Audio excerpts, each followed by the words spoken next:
Hello everyone, welcome to my first mini vlog. সকলোকে বিহুৰ শুভেচ্ছা জনাইছো। মোৰ মাতটো ইগনোৰ কৰিব দেই, নাক একদম ব্লক হৈ আছে, ঠাণ্ডা বহুত বেছি পৰিছে। এয়া দেখিছনে আমি উৰুকাৰ নিশাটো আৰু বিহুৰ দিনাখনৰ বিশেষ কেইটামান মুহূৰ্ত দেখাবলৈ চেষ্টা কৰিছো, কিন্তু দেখাবলৈ চেষ্টা কৰিছো তাৰে দুটামান ক্লিপ কিন্তু নাই একো।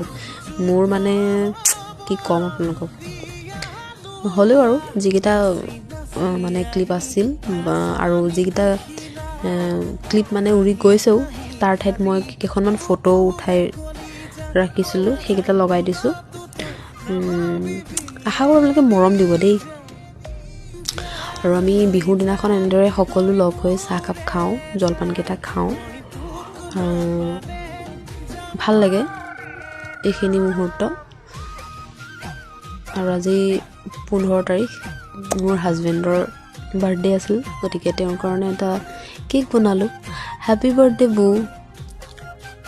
এয়া দেখিছেনে আমি সকলো আছোঁ, কিন্তু মোৰ ভতিজা দুটা শুই আছে সিহঁত, কিয়নো কালি ৰাতি সিহঁতি বহুত দেৰিকৈ শুইছে।